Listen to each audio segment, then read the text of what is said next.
Dr. Evelyn Royce sat hunched over her workstation, her fingers trembling as she scrolled through the latest data from the global network of observatories.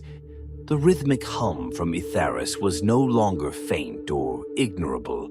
It was a constant, bone-deep vibration that resonated through the Earth's atmosphere.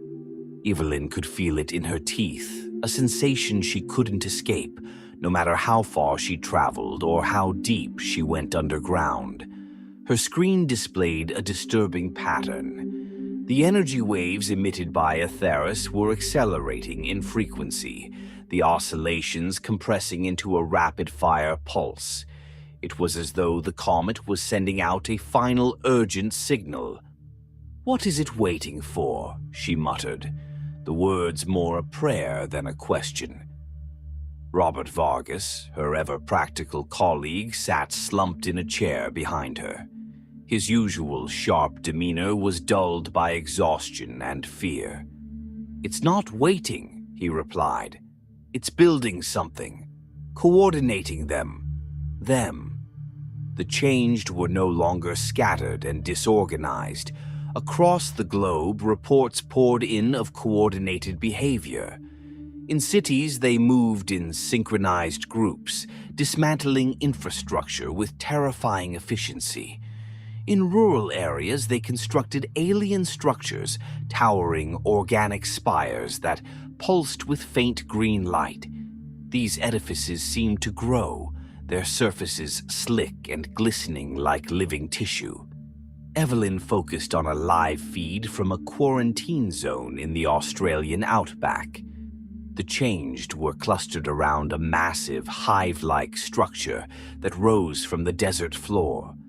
Its surface writhed with tendril-like growths, and its form constantly shifted as though alive.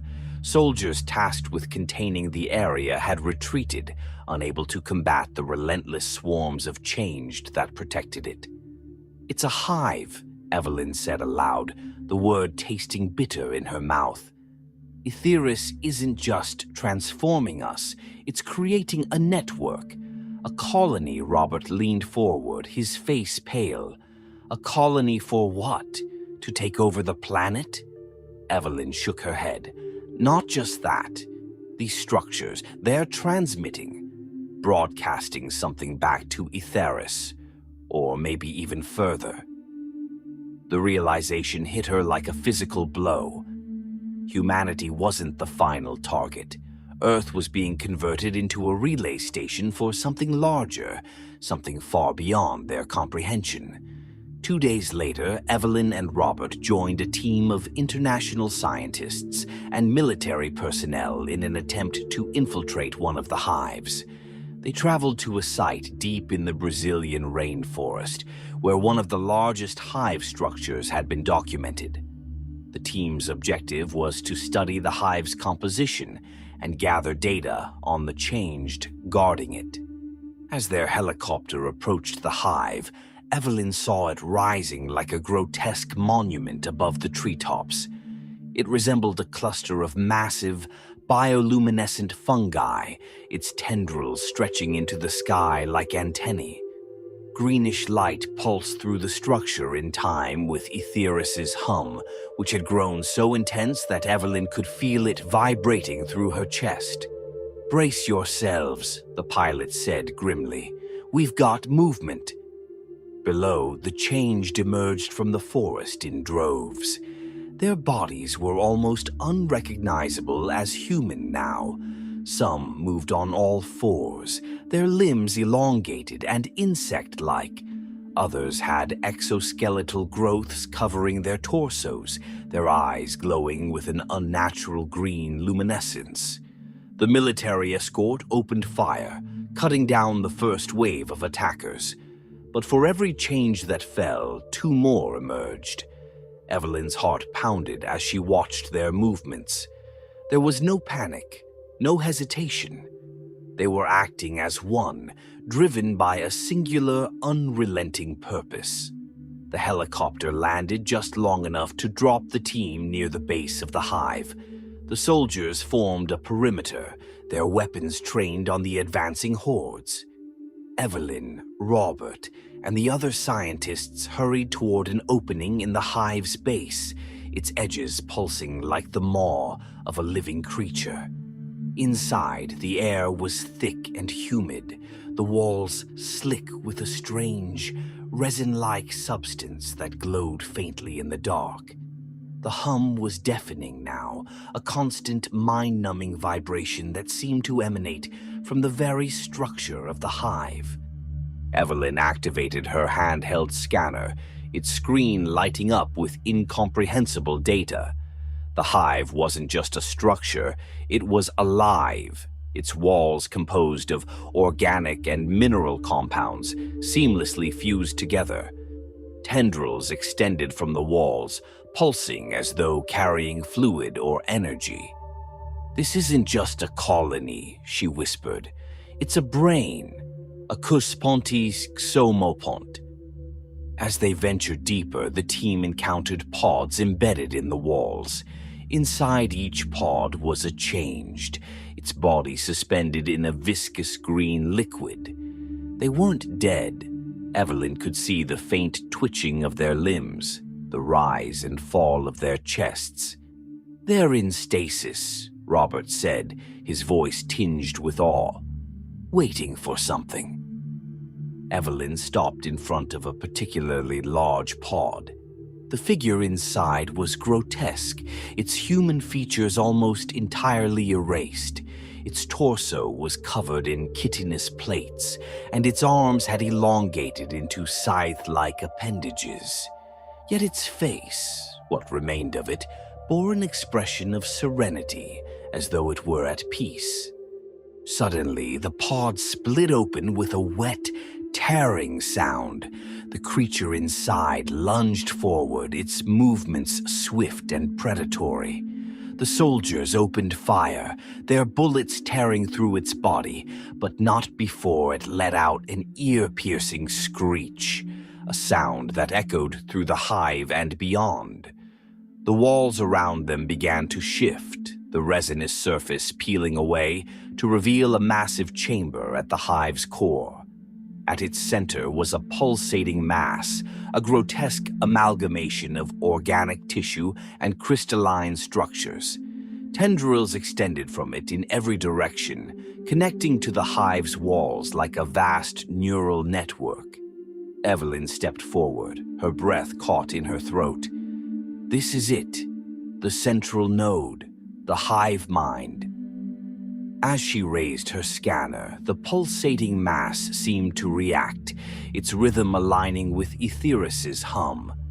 Evelyn felt a sudden, overwhelming pressure in her skull, as though something were trying to force its way into her mind. "Evelyn!" Robert's voice snapped her back to reality. "We have to move. They're coming." The changed were pouring into the chamber, their glowing eyes fixated on the team. Evelyn grabbed the explosives from her pack, her hands shaking. "If we destroy this, it might sever the connection," she shouted. Robert hesitated, then nodded. Together, they set the charges around the node, the hum growing louder with each passing second. The team retreated just as the timer hit 0. The explosion rocked the hive, the chamber collapsing in on itself. As they fled, Evelyn glanced back to see the pulsating mass convulsing, its green light flickering before finally dimming. When they emerged from the hive, the changed had stopped moving, their bodies collapsing like puppets with their strings cut.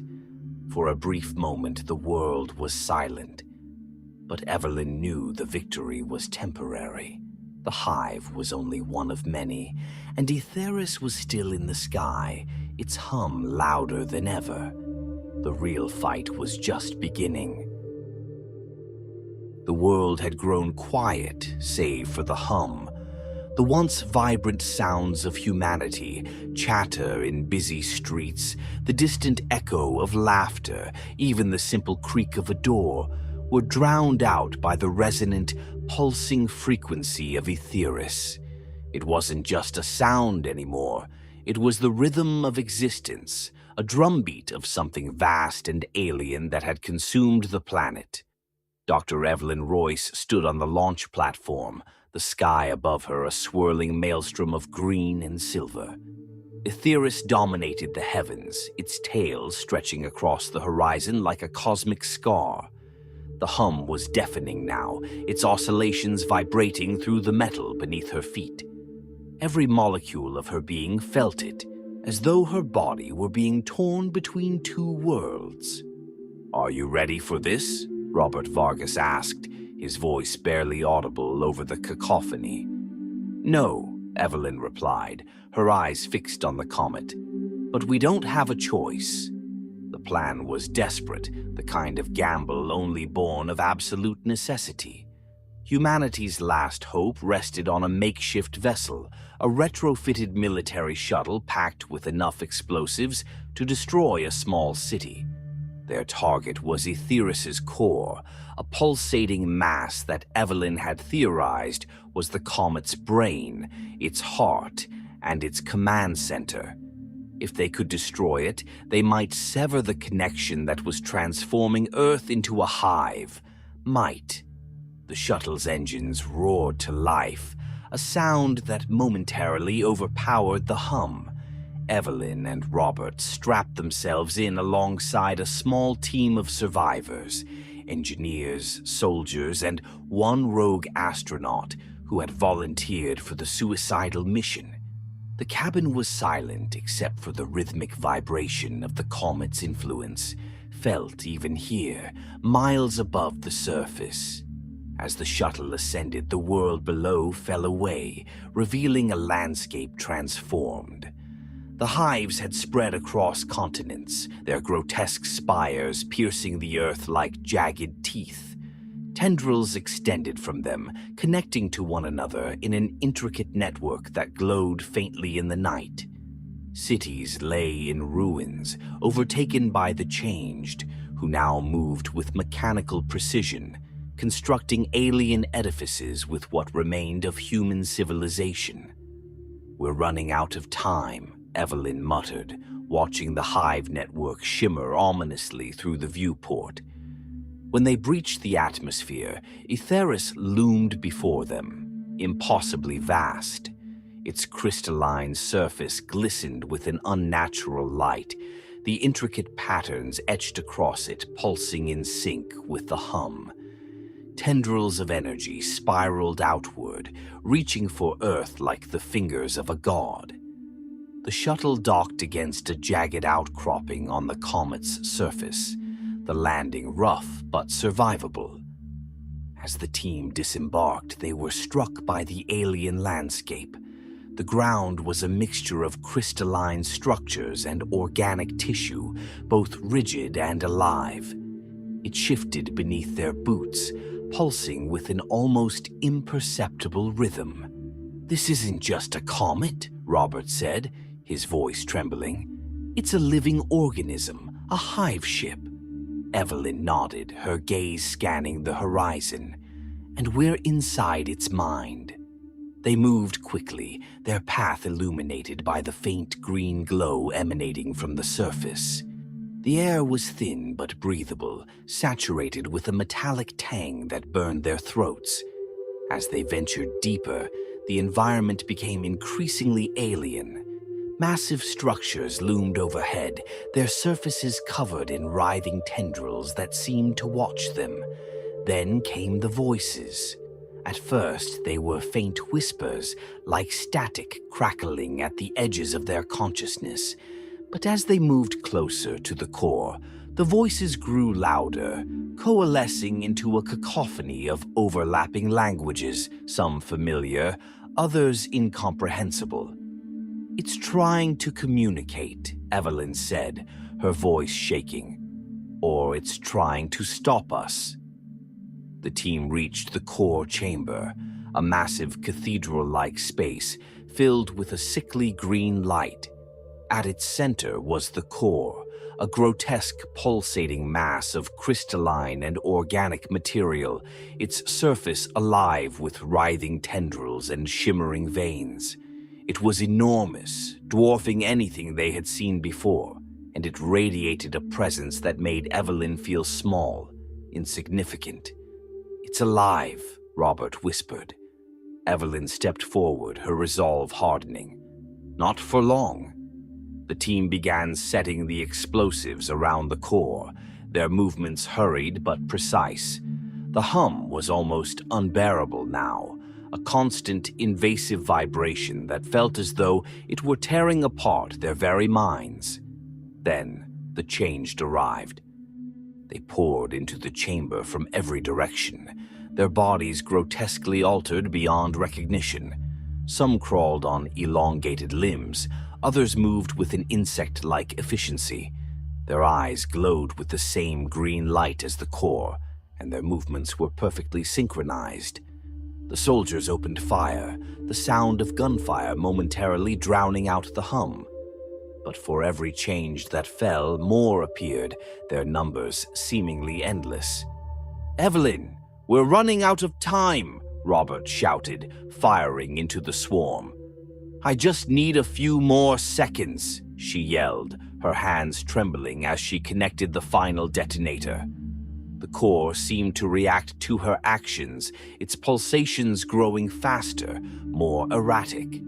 The voices in her mind reached a deafening crescendo, and she dropped to her knees, clutching her head. "Why do you resist?" a voice boomed, alien yet somehow familiar. "We offer unity, purpose, eternity. You're destroying us," Evelyn spat, forcing herself to her feet. "Number, we are evolving you. Humanity's time is over. You belong to us now." Evelyn stared at the core, her fear replaced by rage. "We belong to no one." She activated the detonator, the timer counting down from 10. "Let's move," she screamed, grabbing Robert's arm and dragging him toward the exit. The team fled, the Changed pursuing them with relentless speed. The explosion tore through the chamber, the force throwing Evelyn and Robert to the ground. The core erupted in a blinding flash of light, its tendrils convulsing before disintegrating into ash. The hum stopped abruptly, replaced by an oppressive silence. Outside, the comet began to crumble, its surface fracturing as the energy sustaining it dissipated. The shuttle launched just as the comet collapsed in on itself, the debris scattering into the void. As they descended toward Earth, Evelyn looked out the viewport. The hives on the planet were collapsing, their structures disintegrating into dust. The Changed fell where they stood, their bodies lifeless. "It's over," Robert said, his voice hollow. Evelyn nodded, though she couldn't shake the lingering dread in her chest. They had won, but at what cost? The world below was in ruins, humanity shattered and scarred. And deep down, she couldn't forget the voice in the core, its final words echoing in her mind.